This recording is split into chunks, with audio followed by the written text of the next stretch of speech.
Hey, what's up, guys? This is Ricky V, and you're listening to episode number 490 of the Evolutionary podcast.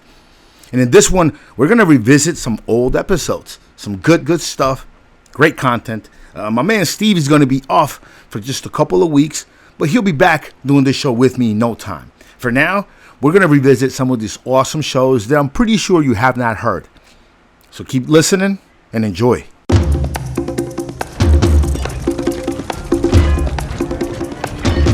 Hey, what's up, guys? Evolutionary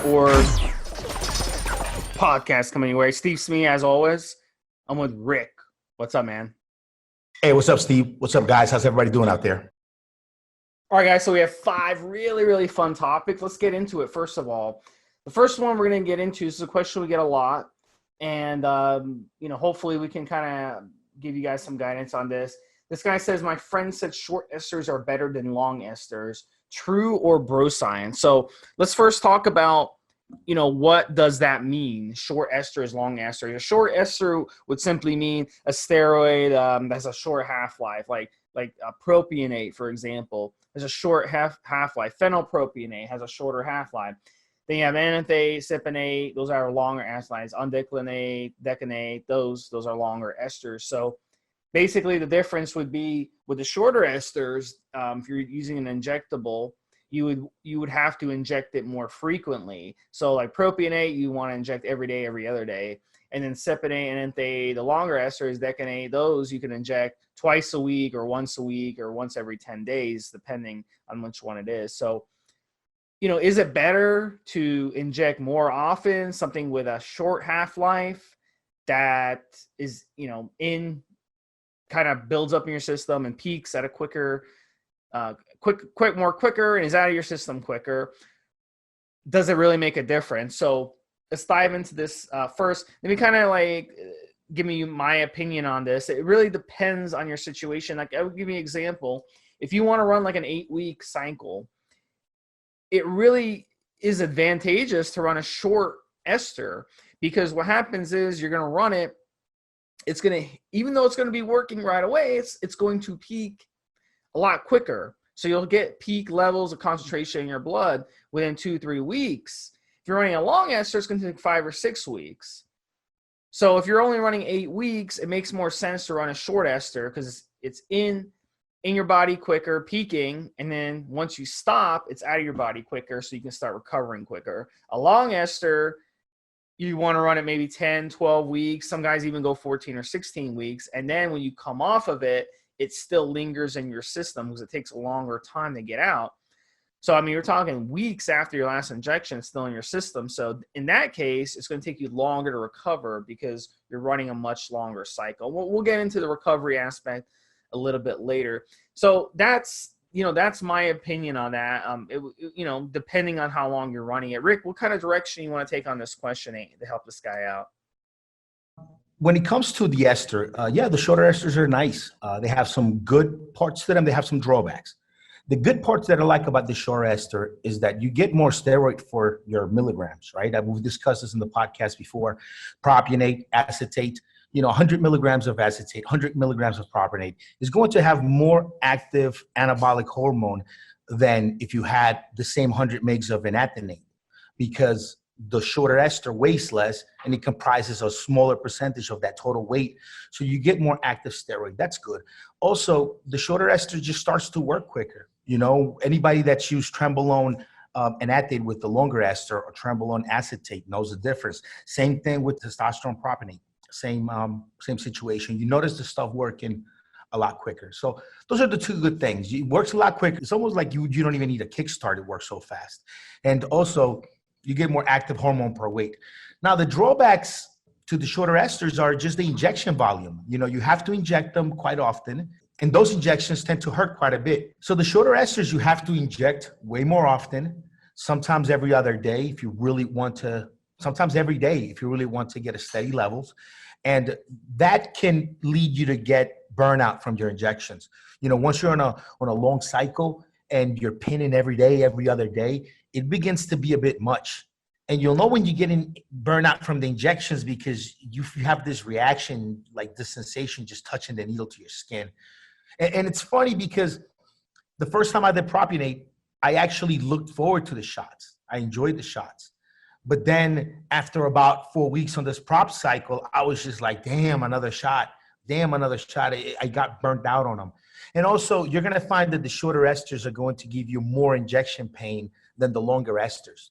You know, those shorter esters, they don't want to suspend in that oil, in that carrier, as much as the longer esters do.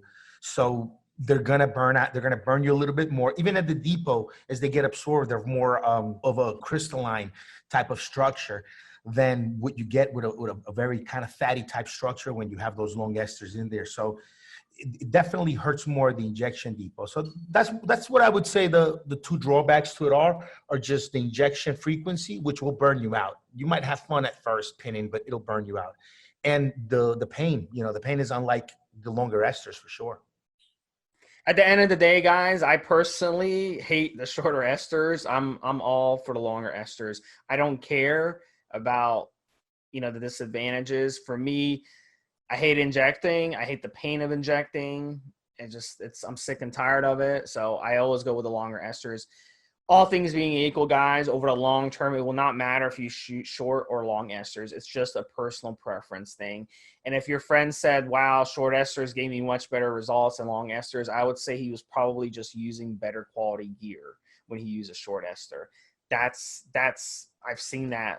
I've experienced that personally. So even the same compound, two different brands, manufactured in two different countries, whatnot. I mean, it's going to give you'll like one more than the other. That's just how it is. So I don't think it really is going to make a difference long term in your in your fitness endeavors. I'll put it that way.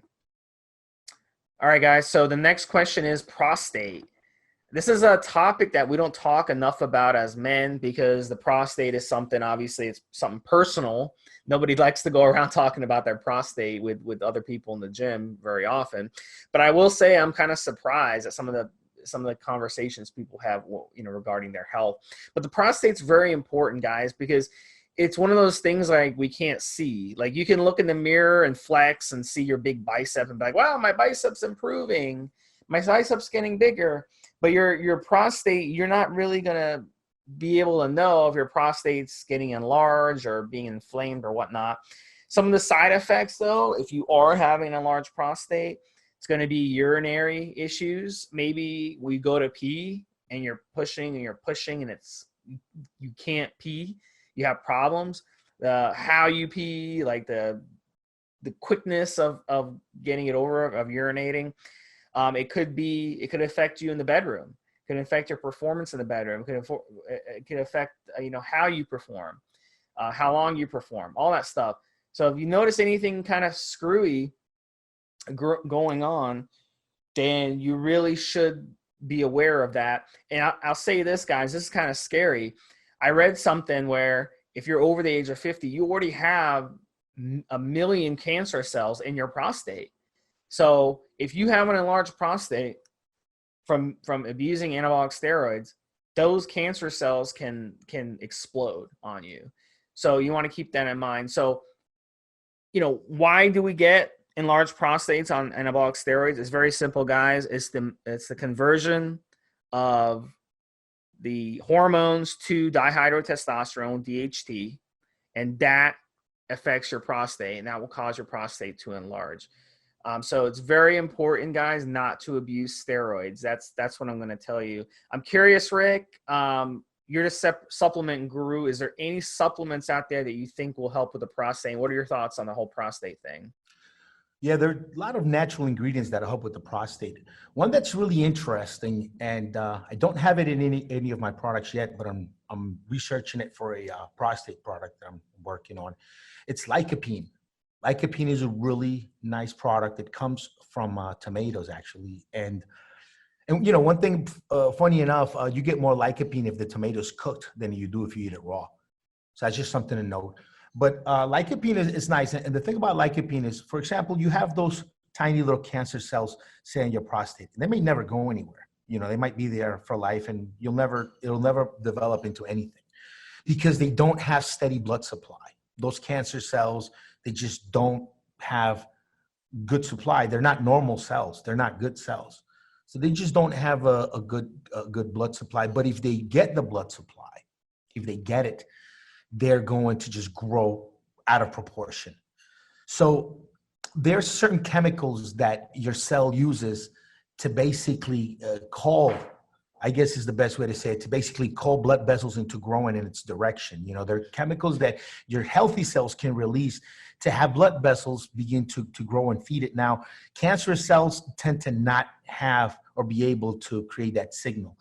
And it seems that lycopene helps to actually block it even further, block those cancer cells from actually getting any kind of blood supply or permanent blood supply lines, you know, running up to it, which is basically, you know, so lycopene is a really nice one. You know, maca and saw palmetto, those are actually good mentions as well. But if you're really concerned about cancer long term, I think just making sure you add lycopene to your program, make sure you enjoy cooked tomatoes, make sure you're, you know, those things can help. Just the key part is keeping that blood supply from reaching those cancer cells, because once one of them grabs on to a steady blood supply, it's going to go out of proportion, and it's on from there. I mean, you're going to have an issue. Yeah, guys, and one of the big red flags of major prostate issues, ejaculation pain. If you get like and then burning when you urinate, but that could also be like a UTI too, urinary tract infection. But you want to look for that too if you're urinating. If the urine is like dribbling out of you, obviously that's a red flag. But how do you test for prostate? The number one way to test, guys, is just go to a doctor once a year and have them do the finger test. And you know, I've had it done many times. It sucks. They stick a finger like up your ass, and I absolutely hate it. You know what I'm saying? It's like 5 seconds of hell getting a finger up your ass. But that's how they can actually see, they can tell if something's abnormal by doing that. And if it is, the doctor may order additional tests. But if they do decide to put you on a drug to kind of get the prostate smaller, you must work with your doctor as well by stopping anabolic steroids. You must. Like, don't be like, yeah, I'm just going to take the drug the doctor is giving me and then keep abusing steroids, because that absolutely makes no sense. And you're never going to get that prostate back to where it is. Don't fuck with that, guys. You can get prostate cancer very young. It's not one of those cancers that you don't have to worry about. I mean, we see people get prostate cancer who are much younger than other cancers. It's nothing to fuck with. So the finger up the ass, get it done, guys. Don't be one of those people who are like, I don't want to get the finger up the ass. I'd rather get cancer. So don't fuck around with that. Rick, what about you? When was the last time you got the finger in the ass? About once a year, I get the test. You know, funny enough, never really had any kind of prostate sensitivity or issues doing juice. But since I started cycling, you know, mountain biking quite a bit, man, it gets tender. If I won't cycle, I'll feel it. So it's one thing I have noticed now, and it's going to bring me back into full physical and the doctor, is that ever since I started bike riding with the juice, I have felt something a little bit tender and weird going on down there. And I got a new seat, a seat with a hole in the middle, so it doesn't put pressure on that area. But still, it's quite concerning, and you know, I'm going to follow it up for sure. But I mean, look, you can have some benign enlargement that feels uncomfortable. You get some PD side effects, but it's nothing to really worry about. So if you are feeling a little bit of sensitivity, don't go crazy. Just make the appointment, take your time. It could be just benign enlargement, benign tightness, which will tend to happen. You know, it can swell up and not be cancerous, just be something that's going on. So it's something to keep an eye on it and be concerned about. Yeah, and a lot of people listening to this are like, wow, I never even knew this. I never knew anything about the prostate. You know, it's like in weightlifting and bodybuilding, we tend to just look in the mirror and see what we see. We don't think about what's going on inside of us, and that will come back and bite you as you get older. So next one, guys. And I think on this podcast, we've mentioned before androgen-dependent cancers, cancer cells that will grow when there is an abundant supply of androgen, say male hormones in the body, attaching to the receptors on those cells.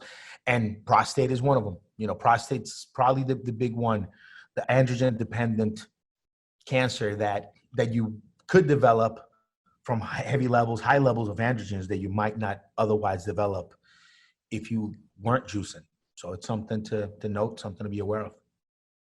So next one, guys, is can I get away with less post-cycle therapy on a short oral cycle than long injectable? So let me just address, what does post-cycle therapy mean? Post-cycle therapy is something that, those of us who cycle steroids, we depend on, because when you come off steroids, they start trickling out of your system. What happens is the hormones in your body start dropping. And since your own pituitary glands are not producing hormones, you will crash hard.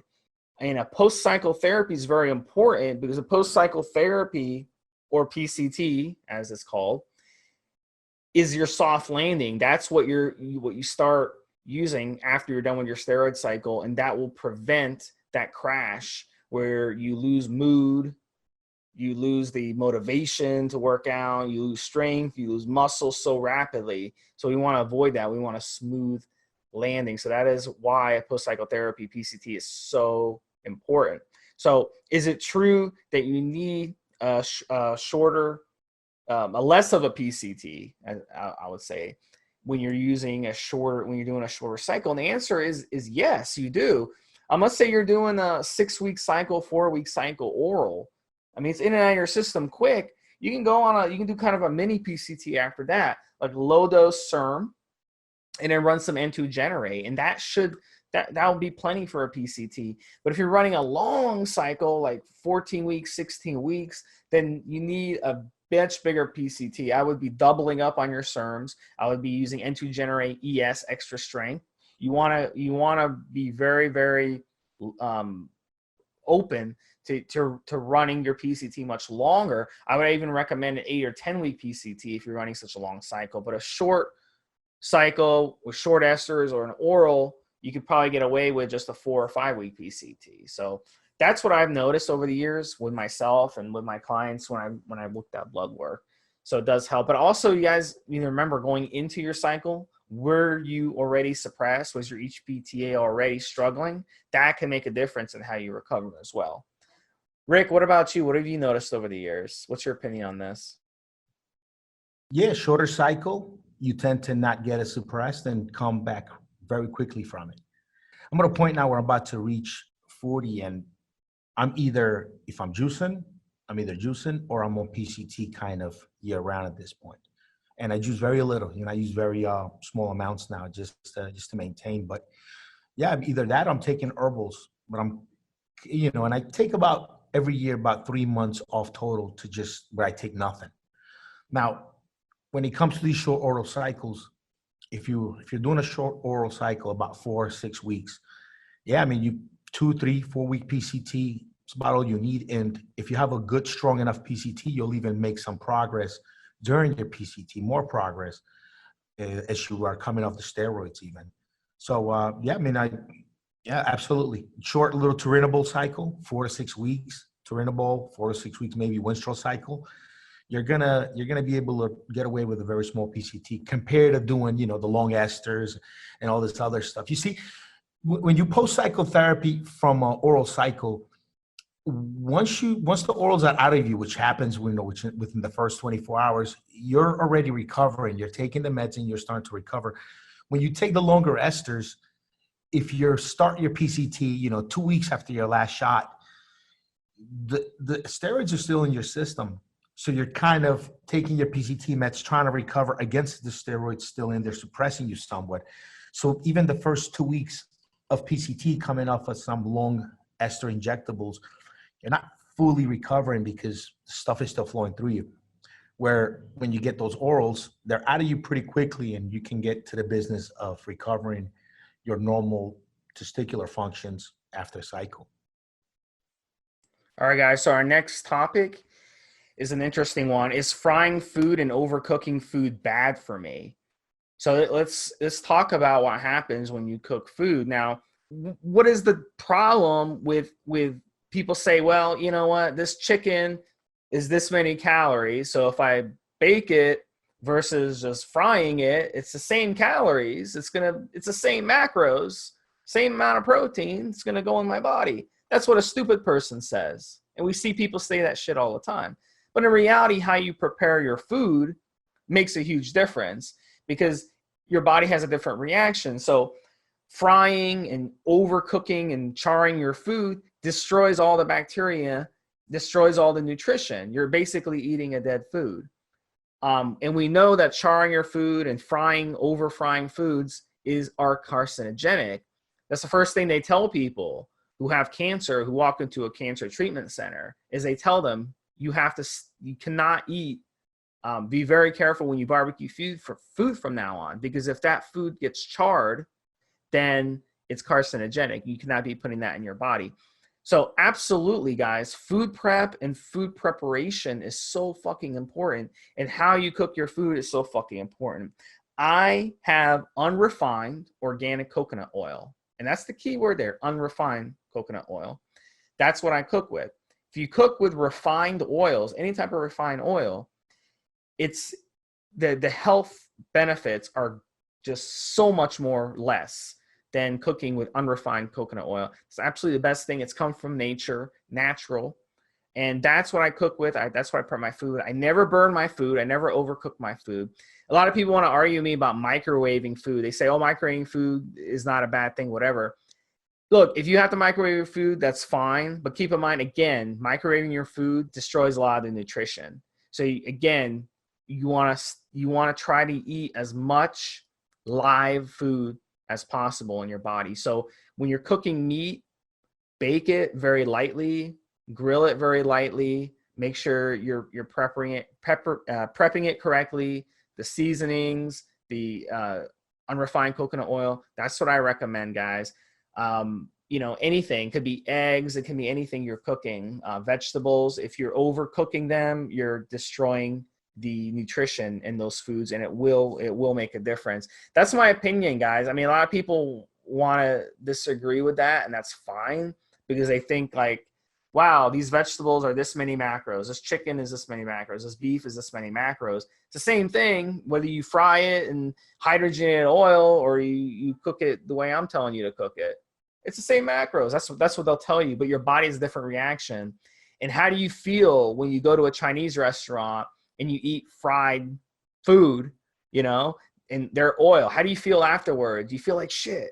You're probably having diarrhea when you get home. So that's all stress out on your body, guys. Your body can't handle all that stress all the time. So food for thought, guys. Think about it. What's your opinion on this, Rick? Overcooking food is no good. Not only just for mouthfeel, but having charred meat enter your body and go through your digestive system is definitely not going to help you. Now, just to clarify something Steve said, there's a lot of good live foods out there that you can have that have very good probiotics that are going to help your gut health, like sauerkraut, pickles, kombucha, certain types of yogurt. There's good stuff out there that has good live cultures. Definitely, we don't mean like you don't want the bacteria that's on dead meat. That's why we cook the shit out of it, because that bacteria will kill you.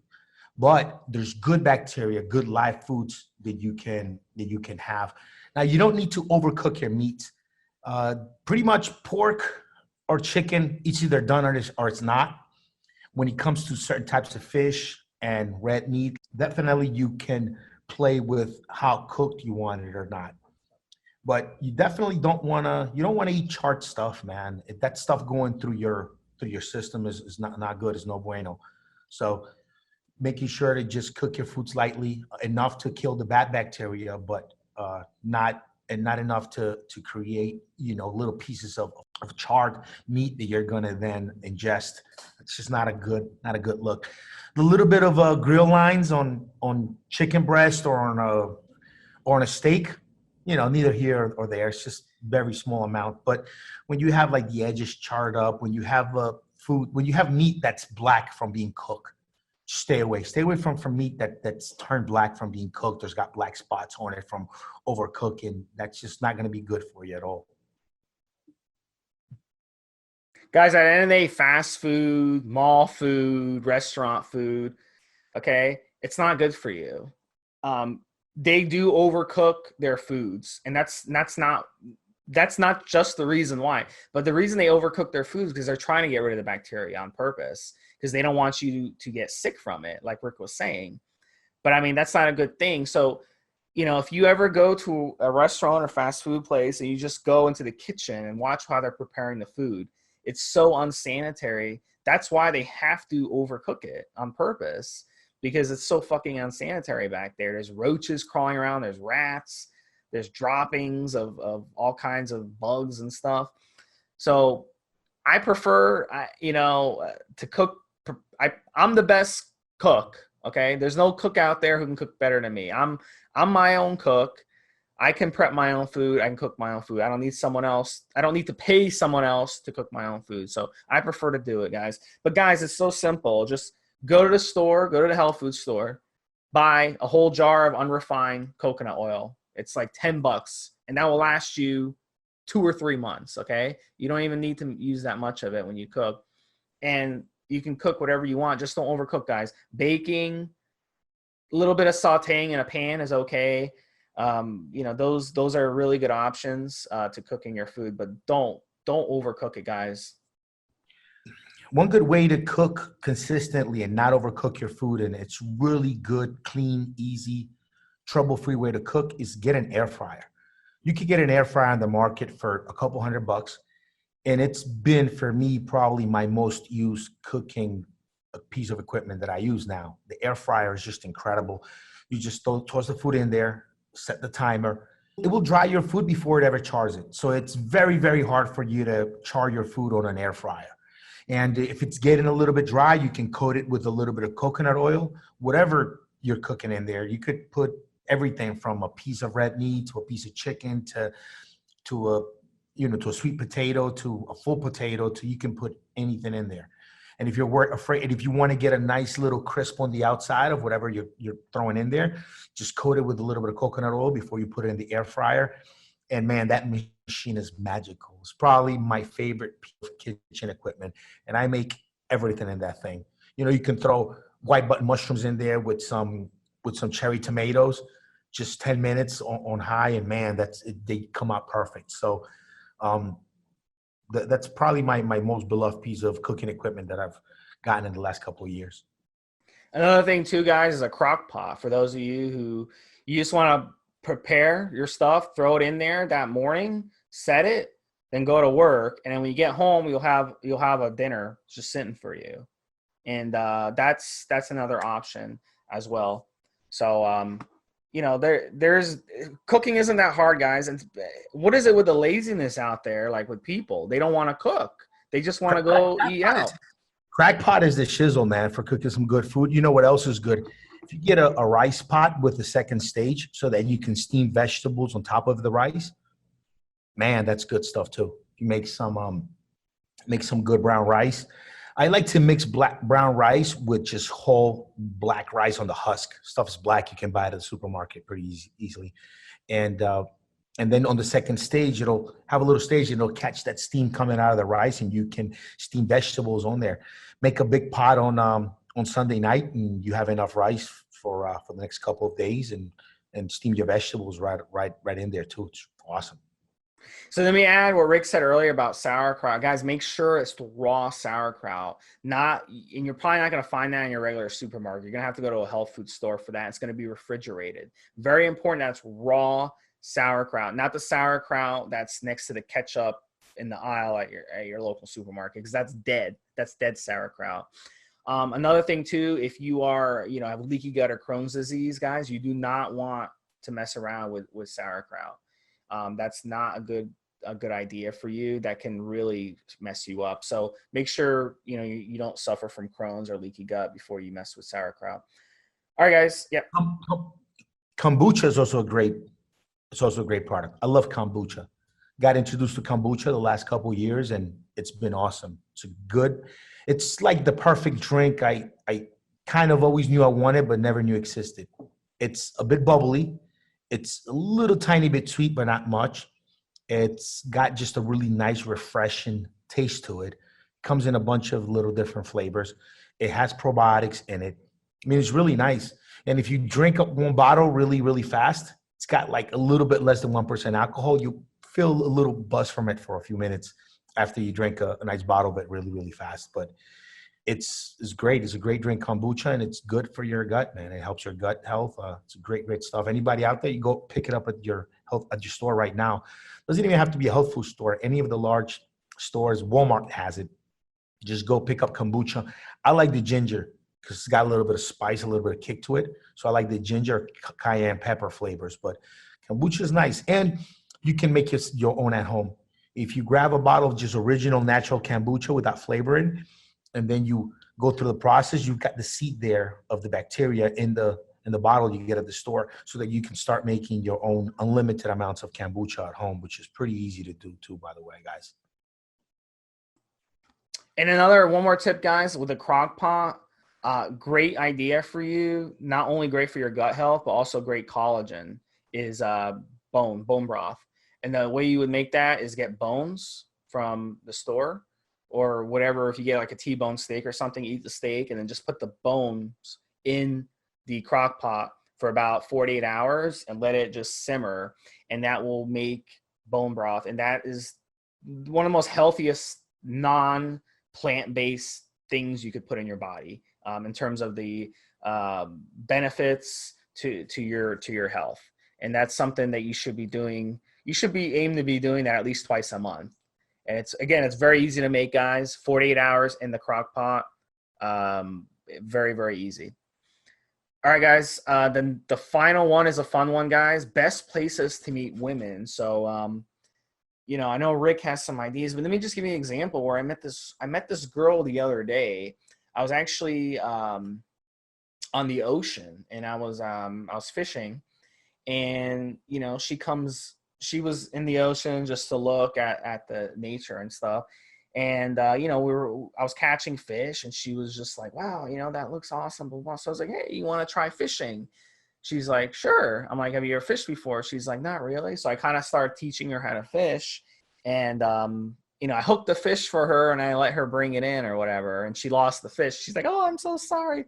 But she had such a nice positive energy, and she just was like, asking me my name and stuff. And she was into me, but, I'm taken right now. So of course I didn't ask her out, but that's a perfect example of you just doing something, doing a hobby, and a woman being there and, kind of just having a good time with her.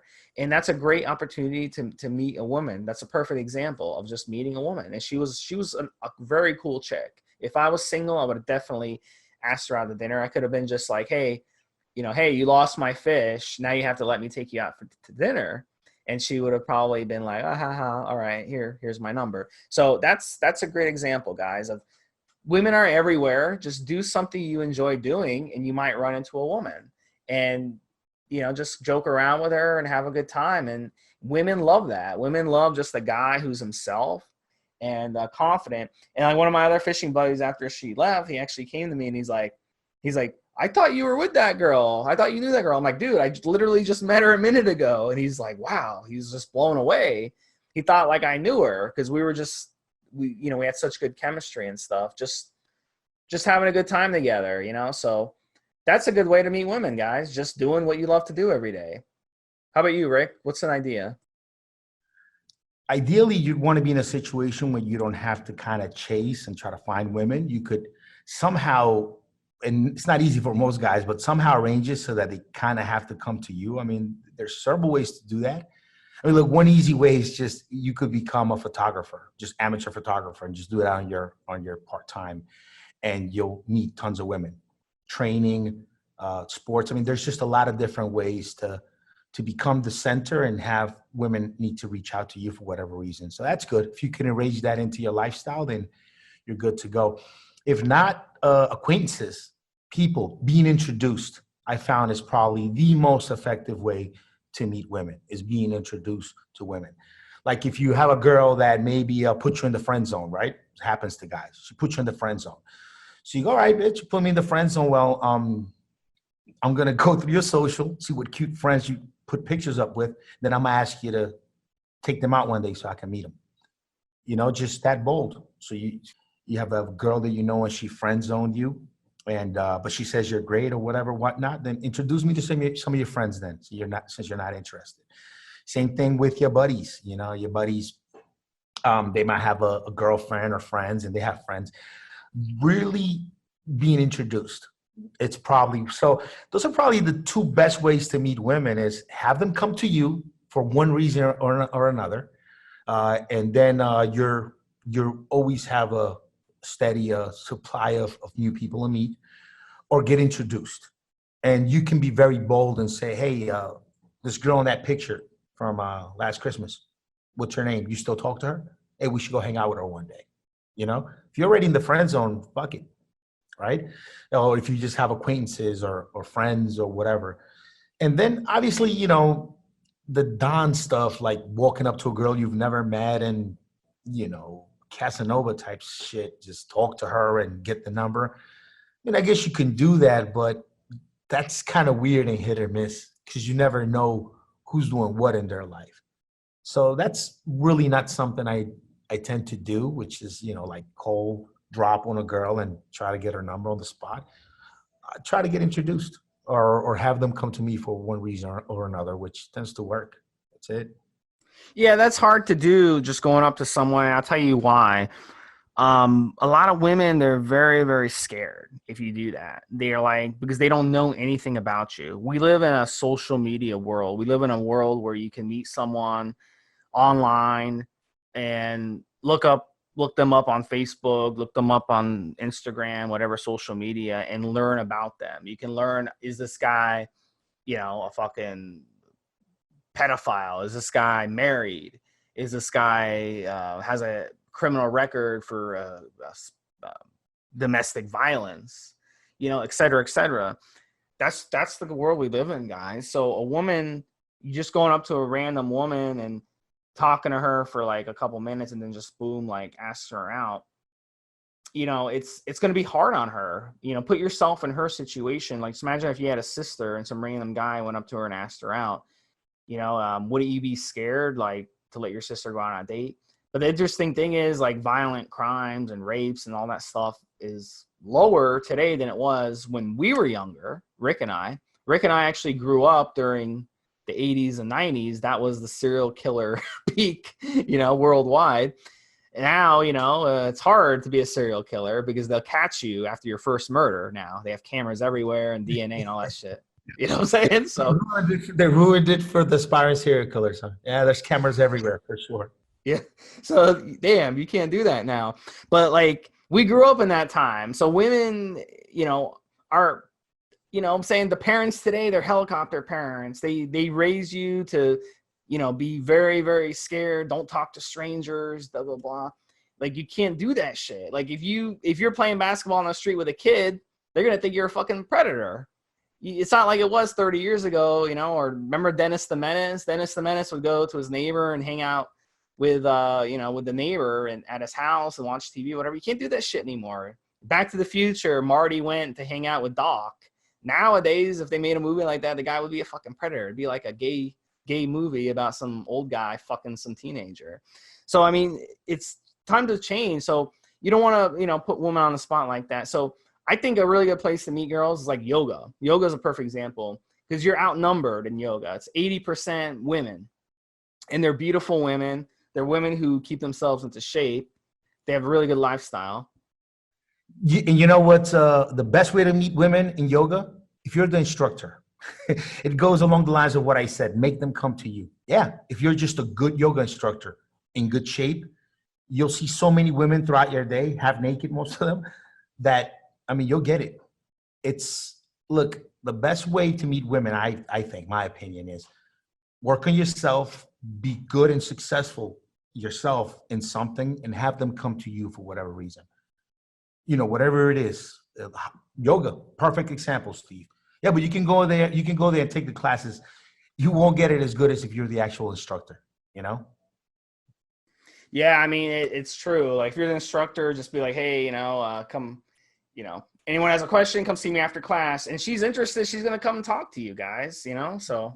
You could have a good career that you love, but you like yoga or you like, whatever, or you like photography, and you can get a gig at a yoga studio. Just teach a couple nights a week. It gets you in the door. It gets you in there as part of the staff to hang out.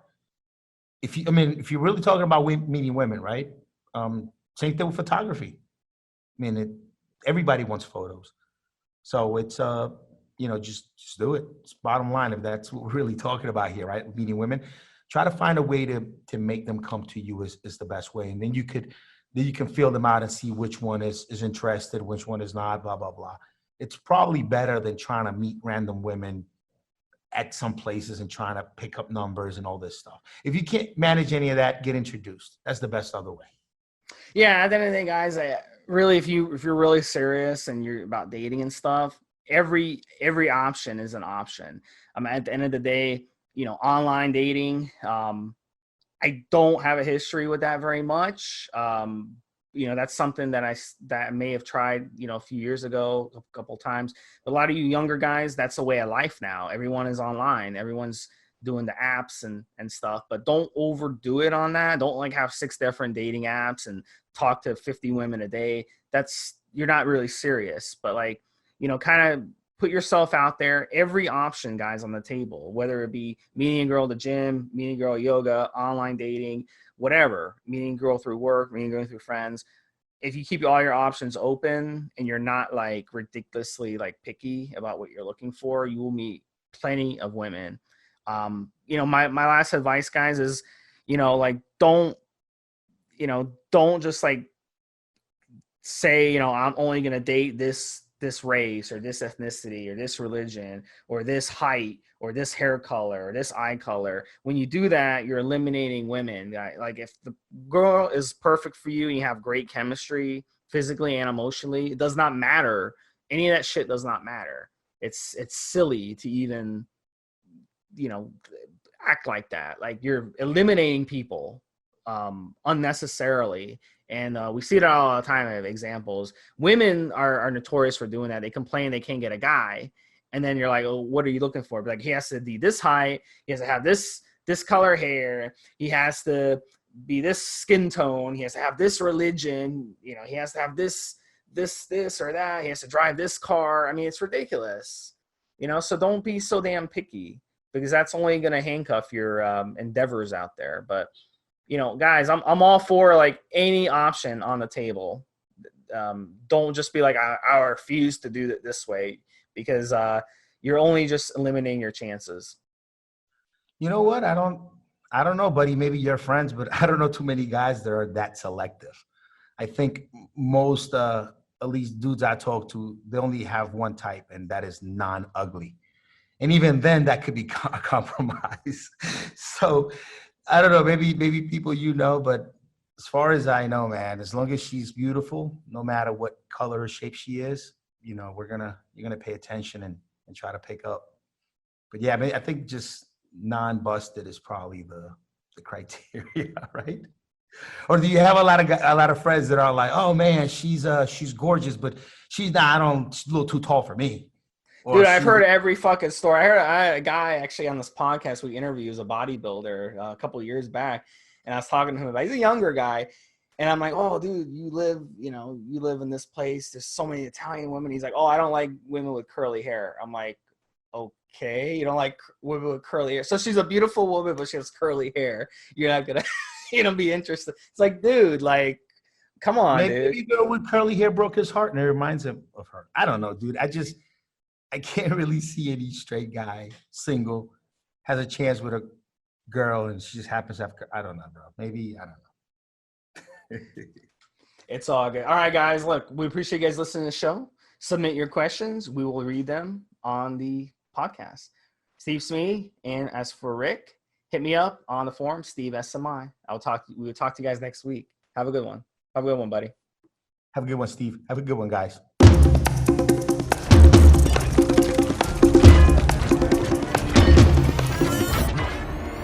Guys, this is the required legal disclaimer. We are only sharing our experience from years of steroid use. We are not doctors, and none of what we say should be regarded as medical advice. Always check with your doctor before taking any drugs or starting any training program.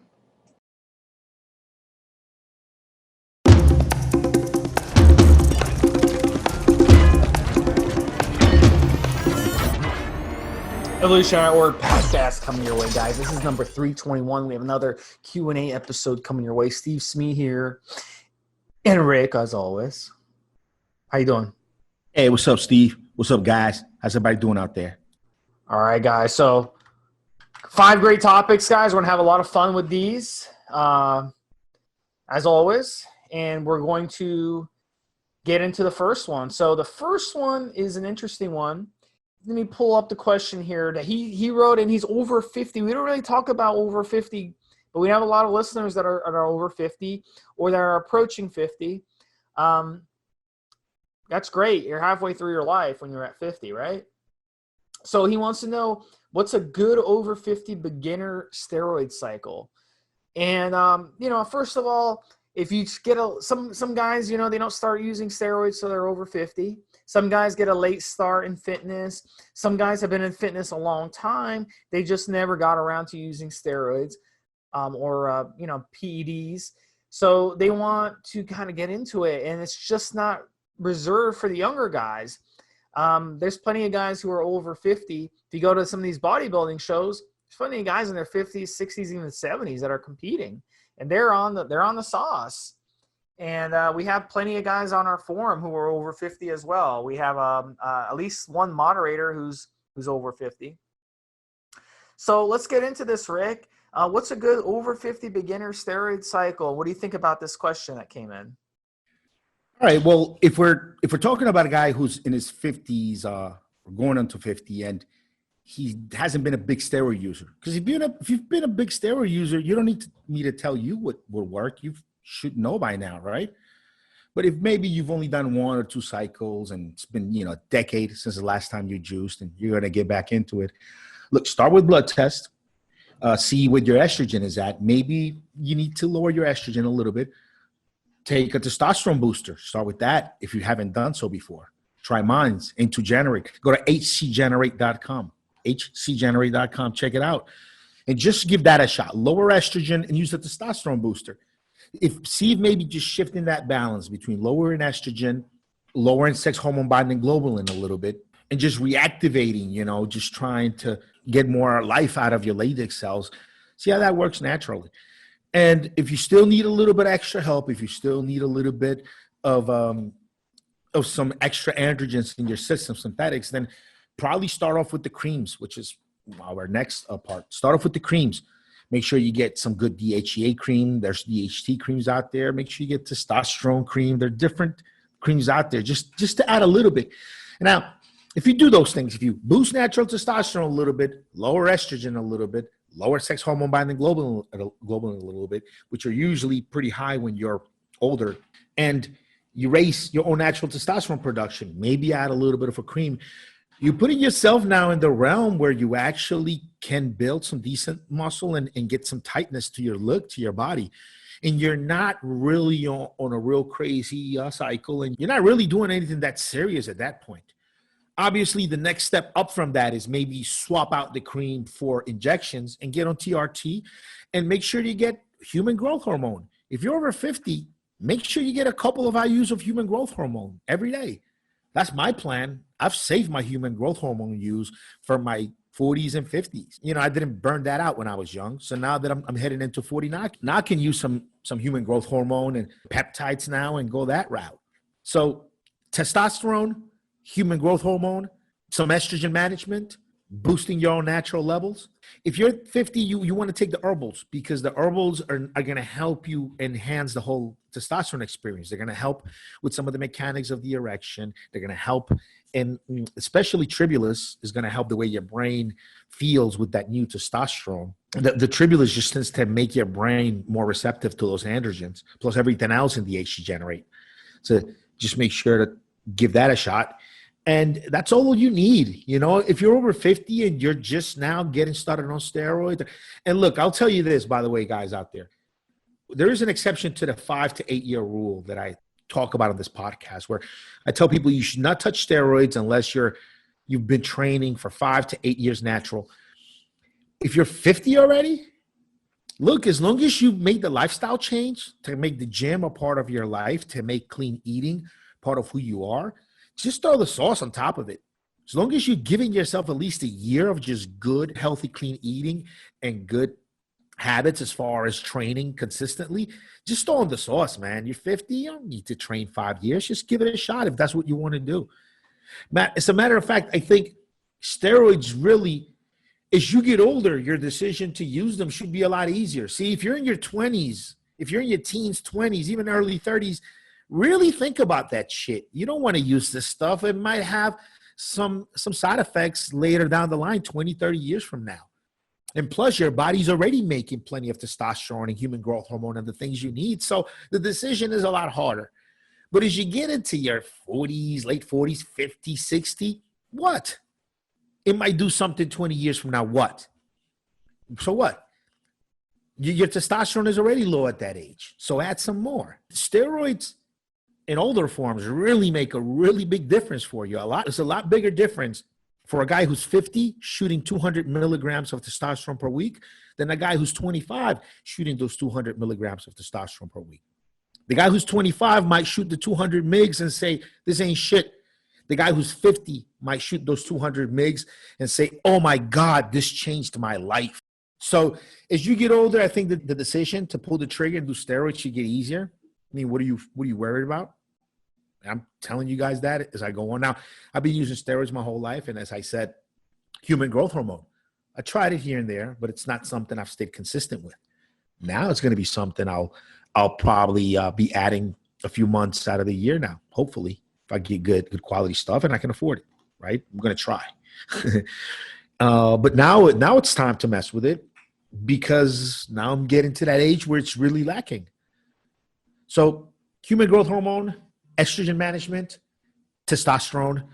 Let's start with the creams and testosterone boosters. If you need a little more oomph, go with the injections. Stay on the testosterone boosters. If they make a nice difference, just cycle them in and out, but you should take them, my opinion. What do you think, Steve? Yeah, you gave good advice getting blood work done. I think that's just the step one. If you get blood work done, you got low testosterone, then going on testosterone, it's going to make a world of difference. You'll feel much, much better. And then growth hormone. What happens if your growth hormone is low? As we get older, our testosterone levels drop, but our growth hormone drops even more rapidly to levels that are really, really low. So, you can get really good results. If you have low testosterone and low growth hormone, which most people are going to because of environmental factors, because of the foods we eat, because of the water we drink, because of all kinds of things, the pesticides and herbicides that are all over the place, the air we're breathing, the oceans being polluted. All this stuff has caused an epidemic with low testosterone, low growth hormone. So if you find out you have low levels and you go on just a therapeutic amount of testosterone and a therapeutic amount of growth hormone, you'll feel much, much better. So that's what I would do. And then go from there. If you want to blast some steroids, blast some steroids. Just add it to your therapeutic dosages. And then you can always just run SARMs. You can run strong testosterone booster, the N2 Generate, what Rick mentioned. Excellent, excellent choice. And that can make all the world of difference. It can really give you an extra boost in the gym, extra boost in the bedroom, extra boost with your career, and you'll feel a lot better. So, sky's the limit, guys. Just make sure you get blood work. Same goes for any age, but especially those over 50. If you're under like 45, I wouldn't even bother getting growth hormone tested. It's really, really expensive. But if you're over 50, for sure, get your growth hormone tested as well as your testosterone. Let's see where things are at. All right, guys, next topic. Next one is using androgel testin versus injectable for TRT. Now, Rick, have you ever used the androgel. So let me explain what the androgel is first. So androgel is basically it's like a cream. So it's a topical, it's a transdermal testosterone. It's a topical gel. You apply it to your skin, and it works its magic because it will absorb into the body and boost your testosterone levels. It's not as effective at doing it. It's not as good absorption as just injecting straight testosterone would be, but it does the trick when it comes to getting your levels to a TRT dose. And a lot of doctors would rather give you the androgel or to test them as a prescription in the United States, because they don't feel comfortable with you injecting. So, but a lot of doctors now these days are turning to injectables. I think 5 or 10 years ago, it was much more easier to get the gel, but now doctors are kind of realizing, hey, my clients are demanding I give them the injectable. So now it's very unusual to have a doctor say, no, I'm not giving you the injectable, I'm giving you the androgel. So I would say the benefits, Rick, of the injectable over the gel, to me, one of the big benefits that I would think was that the gel, you have to apply it every day. So basically with the androgel, you apply 5 to 10 grams every day on your body. It's got to absorb. You can't shower it off. You can't accidentally get some on your kids or your wife or your girlfriend or boyfriend, whatever. And that could be an issue versus just injecting once a week and being done. It takes 5 minutes to inject. You're good to go. The androgel, you got to make sure you take a shower, dry your skin. It's got to be on good, clean skin. It's got to absorb all this stuff. So to me, the injectable is a hell of a lot easier than the gel. But on the flip side, some people just don't want needles around the house if they have kids. I mean, Rick, you've got kids running around all the time where you are, so I'm sure you don't want your kid picking up a needle or something. He sees daddy injecting himself. So what's your opinion on this? Does that make sense? Androgel works great. Injections also work much better, obviously, than the gels. Topical delivery, transdermal delivery of medications, ingredients is very effective, extremely effective. For years, I've been using Yahimbi topically to burn fat. There were a lot of really good topical anti-estrogens. Formistane, it's a great anti-estrogen. Works a lot like Mastrone would as far as lowering estrogen. You could apply it topically. Arimistane, there were some arimistane versions in the market, probably still are, in a cream. It's an aromatase inhibitor. So delivering testosterone, delivering different hormones via the skin, it's been done for a while. Now, there are some limits as to how much you can actually deliver through the skin. You can load up a needle with a gram of steroids. Literally, you can put a gram of steroids in a needle, 4 cc's at 250 milligrams a cc, shoot that, and you just got a gram of hormones into your body. Now, in order to deliver a gram transdermally, it's going to be a lot tougher, and you won't be able to do it in just a 24-hour span. You won't be able to do it right away. You need consistency. You need to maybe apply it a couple times a day. Some compounds that you deliver through the skin need conversion via enzymes on certain parts of the skin. That's why certain products you'll get indications to use them on certain parts of your body, because you have different concentrations of different enzymes in different parts of your body. So once you apply and those enzymes have been kind of, I guess you could say, used up, there's a cycle between when they get cycled in and out. So then you won't be able to deliver a gram of anabolic steroids through your skin just like that, like you could with injectables. So in that regard, it depends how much you need and what you need. If you only need just a little boost, get a little more muscle tone, drop a little bit body fat, get your dick hard in the morning. If you just need a little bit, androgen will get you there. Older guy in your 50s, like just the last question we just handled, it'll get you there. You're fine. Little testosterone booster, I keep saying, manage estrogen. Put a little your hand flame on your nipples. You're going to have a nice look. You're fine. If you want more than that, if you want to put on 20 pounds of muscle, then I guess if you apply the androgel every single day and you ate right and you trained right, over years you'll keep gaining mass, because it'll just keep your androgen levels over what your body could produce naturally, but it'll take a while longer. If you really want to like crunch in and gain 20, 30 pounds in 2-3 months, the way most guys want to do, right? Most guys listening to this, then yeah, you're going to have to inject, because it is just a more efficient way to just get a lot more steroids into your body than you ever could through the skin. So if you need a lot more than that, if you need bigger dosing inside of your body, then yeah, you really do need to be injecting. That is, I guess, the answer. If you're just trying to enhance your life the way you feel, little androgen, little your hip flame around the fatty section, you look tight, feel good, dick is hard, getting a little muscle tone, make some progress in the gym when you do go. Even if you're in your 50s, great.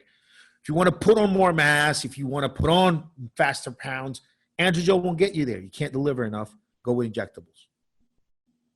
Good deal? All right, Steve, what else you got? All right, guys. Next topic. Let's get into the next topic.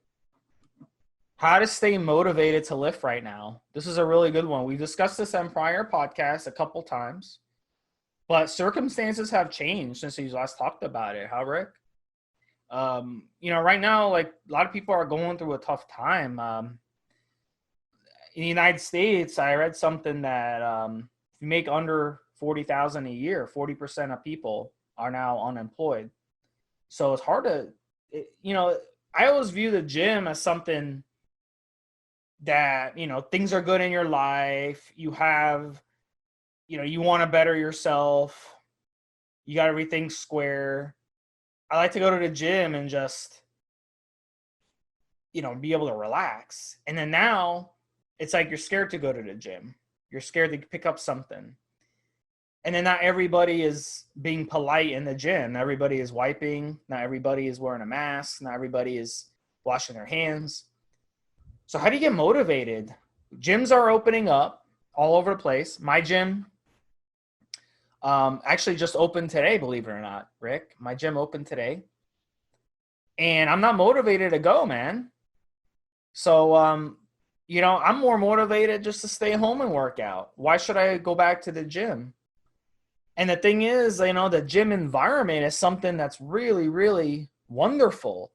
The gym environment gives you that push. You got hot chicks, you got beefed up guys, and everybody's pushing each other, So what are some ideas to help you get motivated? What are you doing right now to stay motivated, right?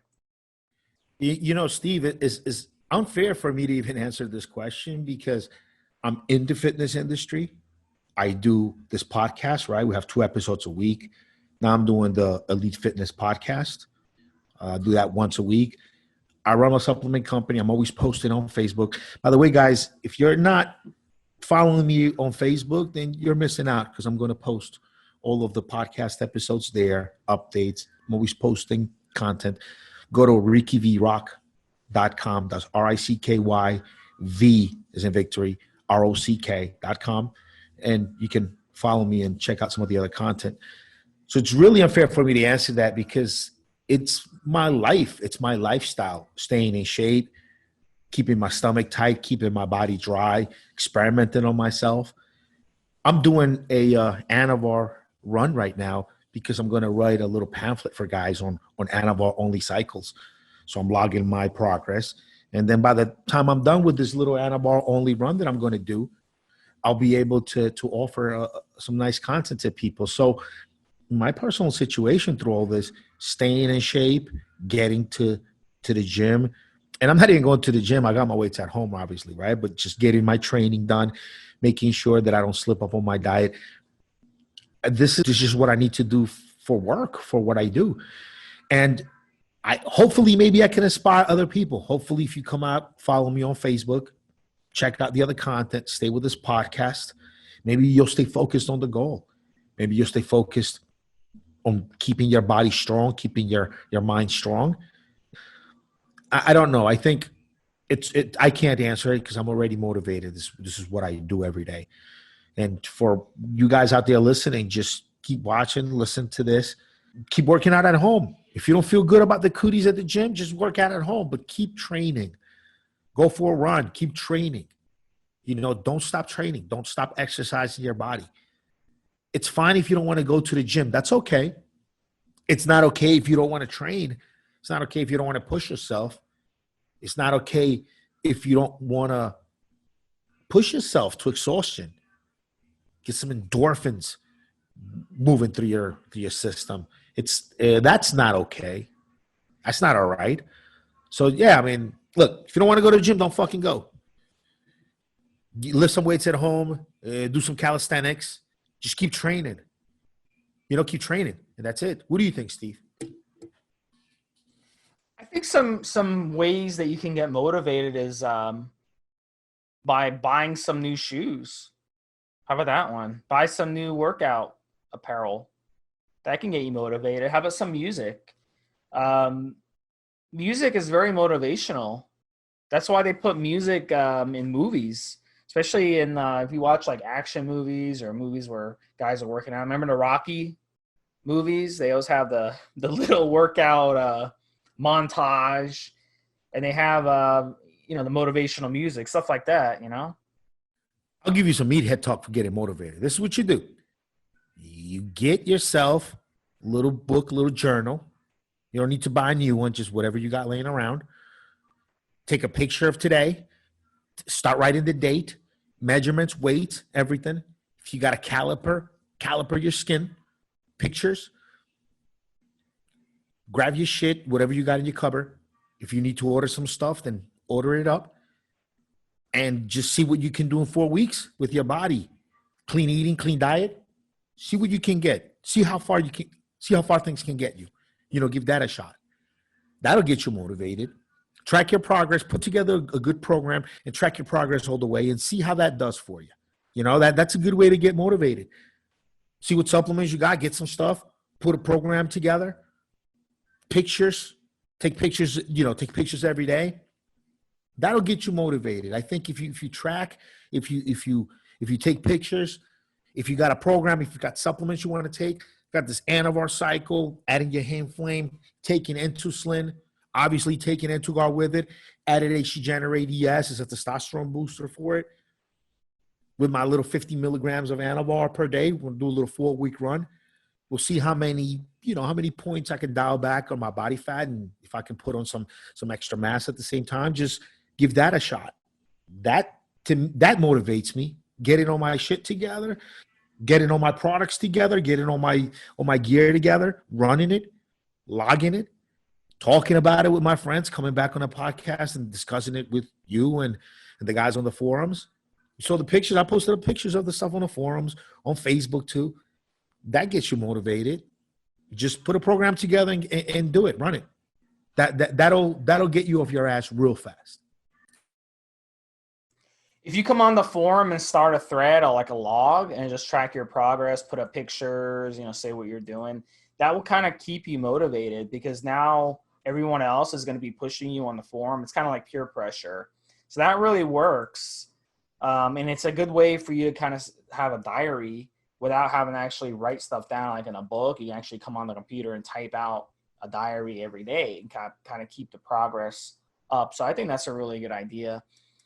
And then, one of the things you could do if you're single, and I've done this many times, being single is a great opportunity to better yourself without, having to worry about performing, about entertaining a person every night or spending time on the phone with them or spending time texting back and forth because that's what people love doing now. So if you're single, be like, look, I'm not going to date for 4 weeks or 8 weeks or 10 weeks or 12 weeks, whatever. And just be like, look, I'm going to make my body the best body possible. I'm going to get my body so good that I'm going to be confident when I do go on a date that girl is going to be more attracted to me because she's going to sense that I'm confident and I have a lot of self-esteem, but I'm not cocky, because being cocky is not sexy at all. Being cocky actually is low self-esteem. But when you're a confident person, you don't gotta show yourself off. You don't gotta try to impress people. You don't gotta put up a bunch of pictures of you with abs and stuff on dating websites. No, you can just put a picture of yourself wearing regular clothes, and a girl's gonna look at it and she's like, wow, this guy looks confident. He dresses sharp. He has a nice body. She'll know you have a nice body just the way you're dressed. You don't have to show it off. Pictures with animals. I read on a article a little while ago that, and it seems that women pictures of guys with pets on their profile. Just so you know, if you guys do the dating site thing, which I don't really partake in, but many of you out there know do. Yeah, that's a good one. Yeah, so I'm pretty sure if you don't like animals, you're not gonna get very far with people these days. I mean, you won't get far with me, at least. All right, guys. So the next one is best kitchen appliances that you recommend. So this is a good one. We actually had a guy on the forum. He was a salesman. He actually travels all over the Midwest and travels by car. He's a salesman. And I actually suggested to him, because he was complaining he can't find, healthy options because, restaurants on the road, it's all gut food, which it is. So I actually suggested that he can take some appliances with him, just put them in his car. There's a couple good ones that I recommend. Number one, crock pot. Crock pots are very, very good. The crock pot, all you need is some broth. You can make the broth on your own, or you can buy the broth in the store. I get like the organic broth. It's got nothing bad in it. Very, very good quality, high quality. You don't want to get the cheap broth. Put the broth in the crock pot. Set it on like medium for the day. Throw in some meat, whatever meat you want to get, and then just let it slow cook all day. And go do your thing, go to work, go to the gym, do whatever you got to do. And that thing will just slow cook all day. And then in the evening, you can add some rice to it. You can add vegetables. I like to add rice, vegetables, and then like whatever meats I'm using, maybe some chicken and honey. I like to add honey as well. Honey is a secret ingredient. If you ever try it, you'll know that you can remember that I recommended it. And oh my God, it's amazing. Make sure that the meat is well cooked. You have the thermometer, stick the thermometer in the meat. And it's a delicious meal. And then a nice thing about it is you can make a whole thing of crock pot and then just store whatever you don't eat. And it's kind of it's a really, really good meal. And that's my recommendation. And you can just travel. Like, you can put it in your car and travel anywhere as long as there's a plug in your hotel room. When you're traveling, you can just plug it in and just go to the supermarket and grab the meat, the plain meat, throw it in there. Get some vegetables, get some rice, throw it in there for the day. Very, very easy to do. So what's your recommendation, Rick, on a good kitchen appliance that people can use? Look, I think the three main appliances that I like, because I like electricity. I mean, gas cooking is fine. So the best way to cook, I found, even to cook outdoors, is you need three things. You need a rice cooker with a second stage for your vegetables. You need an air fryer, and you just need an electric grill. And it is just a pleasure to cook outdoors if you have these three items. You need some extension cords. You might have to grab a couple of extension cords and use different plugs in the house so you don't overload any one of the circuits and have your fuses popping off. But it is so nice. These things have timers on them. You could just set the timer, set the temperature, put the food on there, and just forget it. Go sit down with your guest, entertain your guest, have fun. It's just a breeze. And so you set the rice. You could put pasta in there, noodles in there with your rice, whatever. On the second stage, it'll allow you to cook, to steam your vegetables with all the steam coming off the rice. These are real easy to find out there, guys. And then with your grill, you could take sweet potatoes or even do some wings or whatever. Put them in the air fryer, right out, plug it in, extension cords right outdoors. Outdoor extension cords, you're fine.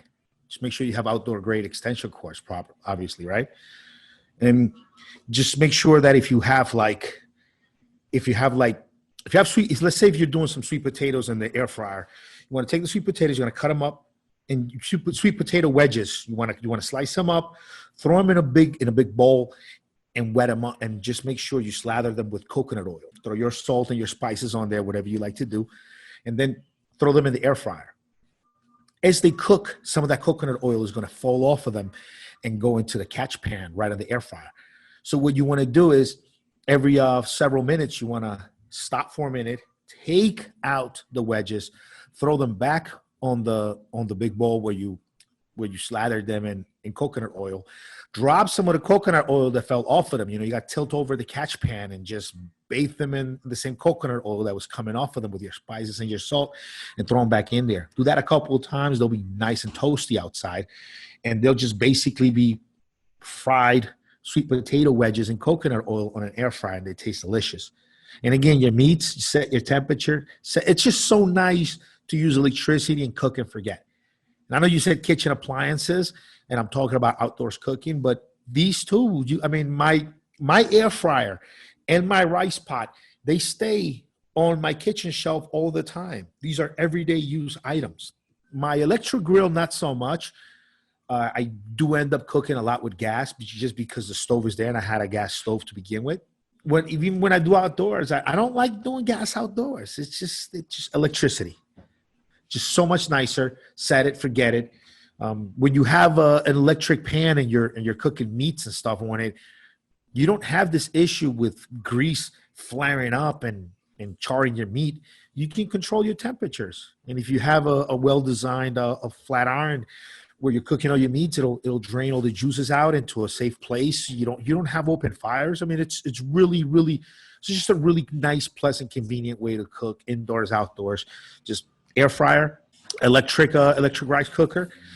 Look, now they even have egg cookers. They have these little egg cookers where you can make 6 hard-boiled eggs in just a few minutes with a tiny bit of water and a little device with a timer on it. A lot of this electric stuff, it just makes life so much easier, and it's so easy to clean compared to anything else you do out there. So I guess when it comes to appliances, I'm just got to tell everybody, try to go electric as much as you can, in my opinion. Stuff is just a lot nicer to deal with. And this is for a few people, right? It's a good solution if you have a small gathering. If you have a large gathering, obviously you might want to fire up the grill and just have that gas just pouring out heat on a lot of meat and a lot of stuff you're doing. And then it's worth the cleanup if you're serving, 40, 50 people. But if you have a small gathering, less than 10 folks, I'm telling you, these 3 appliances will take good care of you, and you won't have a lot of cleanup afterwards. All right, guys. So the last topic of the day is how to prevent bodybuilding and your bodybuilding goals, your bodybuilding careers from getting in the way of your marriage or your relationships. And this is actually something that, it hits home for me, because I used to compete back in the day. I competed in powerlifting and I competed in endurance. And when I was at my peak in endurance, as an endurance athlete, I was in a relationship with a very nice girl. And the running did affect us. It did affect us because, I'd go running, do some 6-mile runs in the evening, and, it kind of drove a wedge in with us. And it was really a weird situation, because I felt like she wasn't supporting me, as much as she should in my goals. And it was hard, in that situation. I think she felt like I wasn't giving her enough attention. And I think it was one of the reasons our relationship got doomed, So I think it's definitely a valid question. And I can see in bodybuilding it even being a worse situation, because in bodybuilding it's, you have to so like focus on it if you want to succeed in it. You have to like so focus on one thing, and you kind of have to put your family and your relationship on the back burner. There's a lot of that goes into bodybuilding and when it comes to competitions.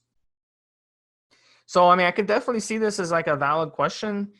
And let's say the person you're with just doesn't understand fitness. They don't understand how fitness is important to you. They don't understand how the hobby, the life. So maybe they have a problem with you spending, an hour, hour and a half, commuting and spending time at the gym and then commuting back home. Maybe they have a problem with that.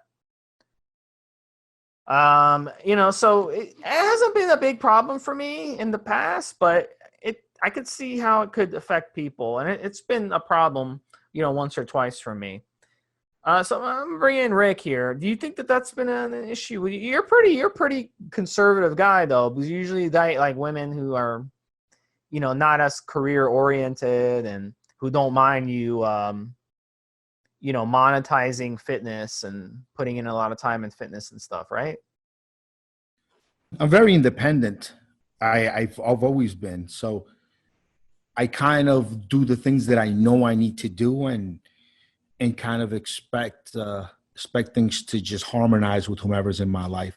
If it becomes just too much of a friction, too much of a friction point, then it's just not worth it. We're not aligned. It took me years and years to learn that. When it comes to actually having bodybuilding dreams, when you're a bodybuilder, you have to like take your meals with you everywhere. You have to make sure to prioritize your eating schedule, your training schedule, your drug taking schedule, your supplement schedule. That has to take priority over everything. And like Kai Green said on a video I saw a few days ago, and the better you get, the less room for mistakes that you have. The more muscle you build, now this part I'm saying, the more muscle you build, the more you refine your physique, the easier it is to slip away from you if you just let up. The more muscle you hold on you, just the more progress you've made closer to just the perfect body that you're looking for, the easier some of that more recent progress will slip away from you if you let up. So you'll find most bodybuilders have a significant other that supports their lifestyle, that doesn't feel threatened. You see, the fact that you have to focus so much on the way you look and how you eat and the drugs you take and you're sleeping and everything, where you can't be on call for certain things, where vacations are not just any regular vacation because you still have to get your protein in. And you end up having to find significant others that understand it to the point where they don't feel threatened by it the way most people would. So you have to, I mean, it's a hard lifestyle being a bodybuilder, just that consistency. It's the hardest part of being a professional bodybuilder, besides the fact that you have to have the genetics to tolerate the drugs over decades and also have the muscle structure, but just the consistency. And it's not consistency where you can let up a day or two per month and be okay. No, that's too much. Letting up 2 days per month, it's 24 days in a year. That's almost a whole month of progress that you're not getting. No, you have to be consistent to the hour with every meal, with every hour of sleep. You have to be consistent. And so this is what's in your heart, this is what you want to do, and your significant other, it's not in tune with that. If they can't be by your side and understand that this is extremely important to you and you live a different lifestyle, if they can't be there for you, not be threatened by it, you're going to have to either give up the lifestyle or give them up. But both are probably not going to be able to survive in the same space. What do you think, Steve? I take a different perspective on this. What about the situation like I don't drink at all? And I'll tell you, it really, listen, women our age, I know women my age, a lot of them, they like to drink, especially like wine. They love to go to wine tasting. They have wine memberships. They like to go to Whole Foods and go on the wine aisle and grab a nice thing of wine and champagne and cheese and stuff like that. And, that's a type of thing that that a lot of women, they want the guy to drink with them. They want to take the guy to the wine tasting, and that's just not my scene. Like, I'm not one of those, preppy guys who, likes to go to wine tastings, and I've got like my sweater and my scarf and like the goofy hat and stuff. But I'll go with my my girl, to the wine tasting and stuff. But I don't partake in the drinking. But I go and I watch her, and she seems to have a good time. So I mean, you could still participate in it without actually, drinking. So, but yeah, a lot of women. I can remember I dated this girl, and she was a drinker. She was in the military. And one of the things that they teach you in the military, those of you who are veterans, this, they teach you to drink. One of the things, it's kind of like a peer pressure thing. So she drank like a sailor, a drunken sailor. She would drink beer, and every night she'd drink, and she'd go out once or twice a week and go out with her friends from work, and they'd get wasted, and she'd come home 3, 4 o'clock, taxi would bring her home. So, I mean, it's to me, if a girl drinks like that, I will never date someone like that again. It's just not going to work. And on the flip side, right off the bat, I try to make women understand, look, I'm not going to go with you. I'll go with you to the wine tasting, but I'm not going to drink any wine with you. I don't mind if you have a beer. We go to the game. I don't mind if you drink a beer, but I'm not going to drink any myself. So you just got to make it clear right away. Look, that's part of getting to know somebody, especially like on a first date. And she should be asking you those questions on a first date, about your lifestyle and stuff. Those are important questions. And if she doesn't agree, to date you, even though she knows that she's never going to take you to a restaurant, to a nice winery, to Napa Valley and all this stuff to drink, because every woman my age, that's their dream vacation, right, Rick? They want to go to Napa Valley, and they want to visit the wineries, and they want to drink and all that shit. And I'm not, Yeah, that's why I don't date women your age, Steve. Well, I think younger women are more into going to clubs and drinking hard liquor, though. So it kind of, I don't know. It just seems like a lot of women drink nowadays. They don't smoke. A lot of people fucking drink, bro. Yeah. A lot of people drink. Alcohol has been part of our civilization since there was civilization. Apparently, and I don't quote me on this because I could be wrong, but apparently the oldest forms of writing that were actually found were counting some of the stuff that was used to make liquor for the time. It seems like we might have started settling and planting crops so we can have a reliable source to make alcohol. I know in the 1800s, in the United States, alcohol was drunk pretty regularly because water was very hard to come by. Good clean water was hard to come by. So they would have to drink either like apple cider or they have to drink water, especially around the Civil War. Depending where you were. Yeah, depending where you were at. Yeah. But like a lot of past presidents from that era were drunks. I think Ulysses S. Grant was an alcoholic. Several of the presidents around that time were alcoholics, and it was just something. Yeah, there are just functional alcoholics and non-functional alcoholics. There are alcoholics that can become world leaders and see a country through a crisis and then retire and then continue to die drinking. And then you have a guy who just has a 6-pack after work every day and watches Sports Center, and he'll never fucking accomplish a fucking thing in his life. And all he does is he's just Joe's 6-pack, one 6-pack after work. And that's just enough to cripple his whole life. And then you'll get some guys that are world leaders, even though they're drunks. And it's just what it is. It's some people, like every drug, some people can handle certain drugs. Some people can't. Yeah, but I mean, I refuse to date a drunk or alcoholic. It's just not worth it. It's not my job to play, AA, with I define date. Define date. I'll go out with girls that drink. I don't care. But like making a life with somebody who drinks, fuck no. No. She's got to be in the gym grind. She's got to watch her diet, all of that. But just like someone to hang out with casually or shit, even go on a trip with or something, why the fuck not? You can go ahead and drink. That's fine. No issue. The one I was talking about who's in the military, she was abusive towards me. So she got abusive when she would drink. And yeah, that was around the time I actually ended up like, going to the hospital a few times because of her. I've spent time with girls on places, trips where they drink. I don't drink, and it's fine. Remember, just off the top of my head, I remember this girl, Miami Beach. I hung out with her there for about 4 or 5 days.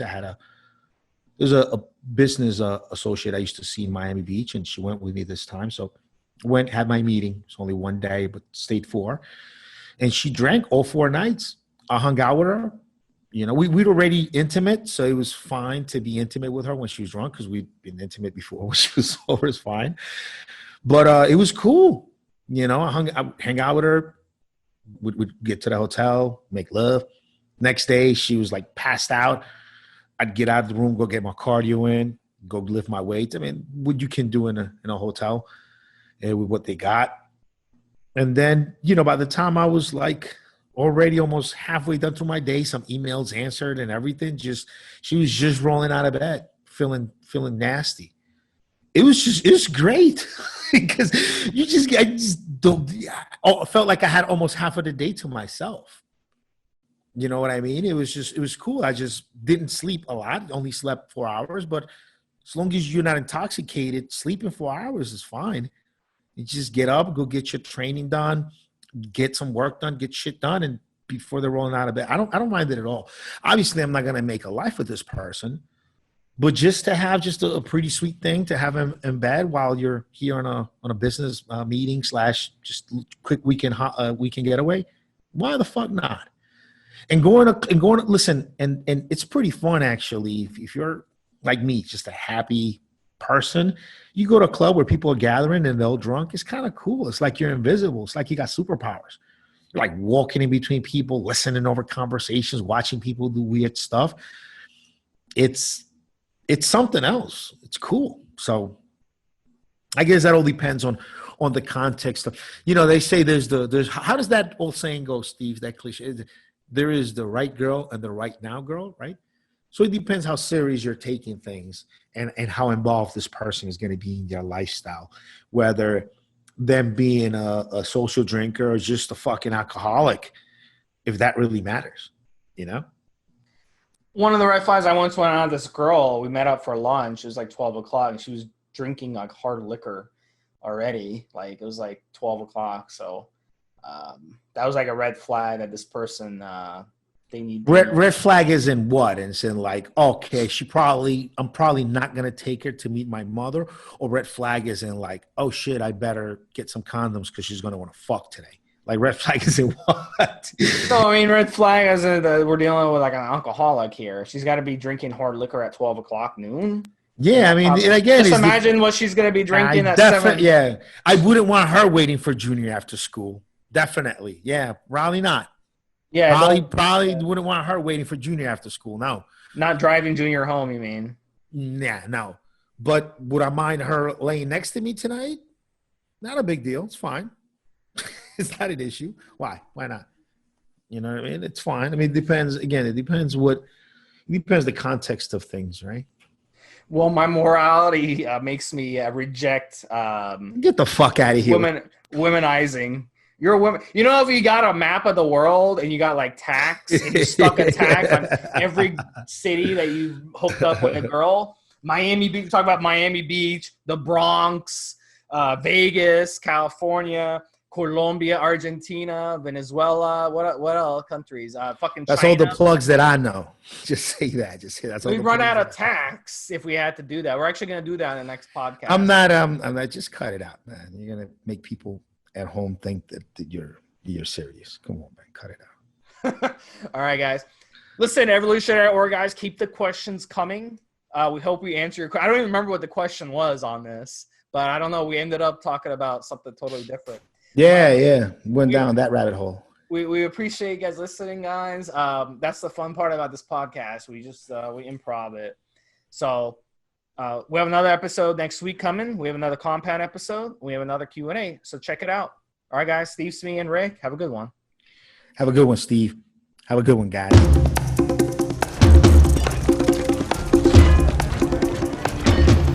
Guys, this is the required legal disclaimer. We are only sharing our experience from years of steroid use. We are not doctors, and and none of what we say should be regarded as medical advice. Always check with your doctor before taking any drugs or starting any training program.